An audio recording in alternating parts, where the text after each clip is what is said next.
Pohyb. Svetom vládne pohyb. Každý sa kdesi ponáhľa, hľadá nové cesty. Chce šetriť čas a svoje peniaze.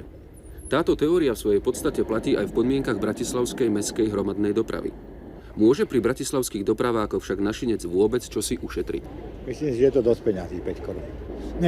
Nemôžete si pomôcť, pomôžete si. Budeme chodiť peši. Príjmy, pracovné príjmy, tie sa nezvyšujú tak rýchlo ako tie výdavky a s tým človek nemôže byť nikdy nadšený. No tak je to katastrofa, keď cestujete ráno z Petržalky a stojíte na poslednom schodíku, tak neviem, či tých 5 korún je adekvátne kultúre toho cestovania. Takže upresnime si fakty. Od 15. marca budeme v Bratislave za jednorázový lístok platiť 5 korún. Mne osobne sa to nepáči.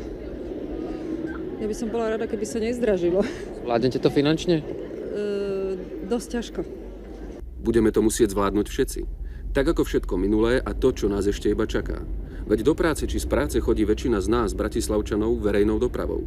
A tá by mala byť nielen ekonomicky zaujímavá, ale i ekologicky čistejšia ako individuálna. Pomohla by tak celkovej mikroklíme mesta. Dopravný podnik má však na vec svoj pohľad. Nový daňový systém, odburávanie subvencií, zdraženie základných vstupov, zastaralý dopravný park. Cestujúcich však toto všetko vôbec nemusí zaujímať. Chcú sa za svoje peniaze iba spoľahlivo, bezpečne a rýchlo prepraviť. Suma sumárum, bratislavský dopravný podnik sa už priblížil k ekonomickému dnu. S financiami za zvýšenie cestovného prežije tak akurát tento rok. Či ma vôbec zoberie, ako žu zo mňa zoderie a potom vypluje. Každé ráno len tí isté tváre.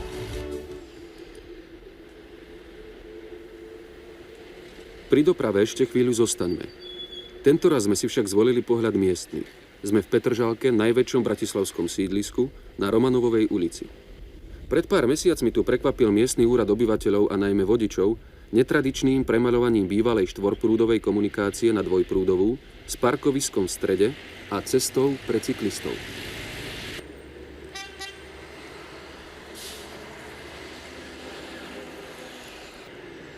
Niekedy je komické sledovať situácie, ktoré tu ponúka sám život. Život je však privzácny na takéto riskantné situácie. Jedno je však isté. V Petržalke začínajú byť problémy s parkovaním a cyklistom chceli pomôcť tiež. Myšlienka prebudovať komunikáciu na Romanovovej ulici prišla akosi spontánne z miestneho úradu. Až dnes sa na ceste zisťuje nedostatok priechodov pre chodcov, nejasnosti v dopravnom značení a postupne sa začínajú brať do úvahy aj pripomienky obyvateľov.